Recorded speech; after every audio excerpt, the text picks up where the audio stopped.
نحمدہ و نصلی علی رسول الکریم اما بعد۔ آج میں نے آپ کے سامنے سلام کرنے کی فضیلت عرض کرنی ہے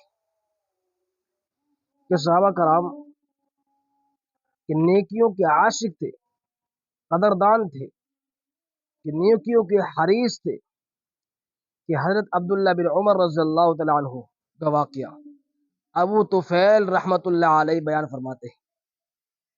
تو ان کی عادت مبارکہ یہ تھی کہ بازار جاتے اور جو کہ لوگوں کو سلام کرتے پھر واپس آ جاتے۔ اسی طریقے سے ابو فضالہ فرماتے ہیں کہ ایک روز حضرت عبداللہ بن عمر رضی اللہ تعالیٰ عنہ میرے پاس آئے اور کہنے لگے کہ چلو میرے ساتھ بازار چلتے ہیں۔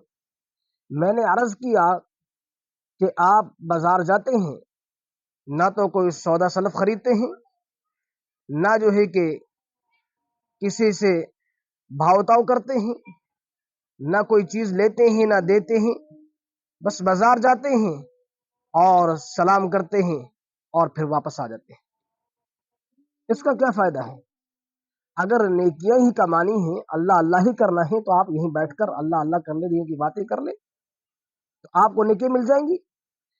تو حضرت عبداللہ بن عمر رضی اللہ تعالیٰ عنہ نے بیان فرماتے ہیں کہ میں بازار اس لیے نہیں جاتا کہ میں وہاں کوئی چیز خریدوں، میں اس لیے جاتا ہوں وہاں کہ میں مسلمانوں کو سلام کروں، مسلمان اس سلام کا جواب دیں، اور میں ان سے سلام کرنے کے بعد مجھے نیکیاں ملے، میں ان کو حاصل کروں۔ جس وقت بندہ ایک مرتبہ کہتے ہیں السلام علیکم تو اس کو 10 نیکی ملتی ہیں، اور اسی طریقے سے اگر اس میں کچھ الفاظ کو بڑھا دیا جائے السلام علیکم ورحمۃ اللہ وبرکاتہ تو اس کو جو ہے کہ 30 نیکیاں ملتی ہیں۔ تو دیکھو کہ جس وقت بازار سے گزرتا ہوں کتنے لوگوں سے سلام کرتا ہوں، واپسی پہ کتنے لوگوں سے سلام کرتا ہوں، تو ان کا کتنا اجر ملتا ہے، کتنا جو ہے کہ ثواب ملتا ہے۔ صحابہ کرام جو ہے کہ نیکیوں کے حریص تھے، نیکیوں میں آگے بڑھنے کے، ایک دوسرے سے سبقت لے جانے میں بہت کوشش کرتے تھے۔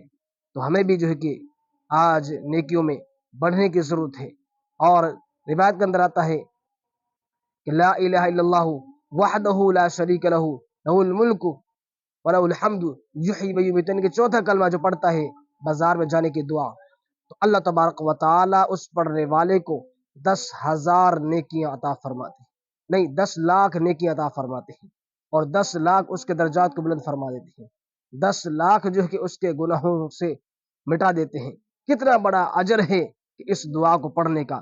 وہ بازار جہاں آپ صلی اللہ علیہ وسلم فرمایا کہ سب سے بدترین جگہ جو ہے کہ بازار ہے، لیکن اگر اسی بازار کے اندر ہم دعا پڑھ کے داخل ہوں گے تو اس کے اندر کتنا بڑا اجر ہے۔ اللہ پاک ہمیں یہ عمل کرنے کی توفیق عطا فرمائے۔